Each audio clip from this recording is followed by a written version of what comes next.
असलामुअलैकुम। मैं हाँ काशिफ हुसैन ते अज दे व्लॉग दे विच मैं तुहानूं विखाया सां मेरे बहुत ही प्यारे दोस्त ने मित्रू शहर दे विच सुपर स्टोर बनाया है जिंदा नाम अमजद सलीम भाई ने ये तुहाडे सामने मौजूद ने। ते सुपर स्टोर दे विच बहुत सारिया वैरायटियां मौजूद हैं। पहले तुहानूं मैं सुपर स्टोर का नाम दसे सां Fauji Maqsood super store and wholesale dealer, जिंदे विच घी, चीनी, दालें, चावल, साबन, आटा, करियाना स्टोर दियां तमाम वैरायटियां होलसेल रेट ते दस्तियाब ने। ते इन्हां दा एड्रैस नोट कर लो, पुराना utility store, Tibba Sultanpur road, मित्रो। इन्हां दे सुपर स्टोर ते जनरल स्टोर दियां तमाम आइटमां होलसेल रेट ते दस्तियाब ने। ते तमाम तर बिस्कट, निमको, पापड़ियाँ ते हर किस्म दे पीस, पेस्टियाँ ते बेकरी आइटम भी होलसेल रेट ते दस्तियाब ने। Fauji Maqsood super store and wholesale dealer का अमला भी मौजूद है, जिंदे च बल्ली भाई भी मौजूद ने।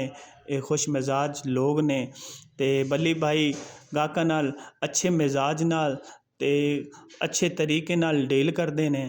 उस तो बाद सुपर स्टोर दियां तमाम आइटमां तुहाडे सामने मौजूद ने, तुसां वेखदे पे हो सो। ते Fauji Maqsood super store and wholesale dealer ते आइसक्रीम भी मौजूद हो सी। तुहाडे सामने आइसक्रीम की फ्रिज भी नज़र आती पई हो सी। फौजी मकसूद खुद भी इस स्टोर ते मौजूद होंदे ने, जिहड़े अज छुट्टी ते ने, नहीं तो उन्हां दी वीडियो भी तुहानूं मैं विखांदा। फौजी मकसूद साहब बहुत अच्छे मिजाज दे आदमी ने।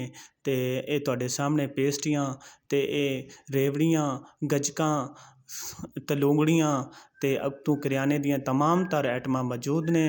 अमजद सलीम भाई खुद भी मौजूद ने।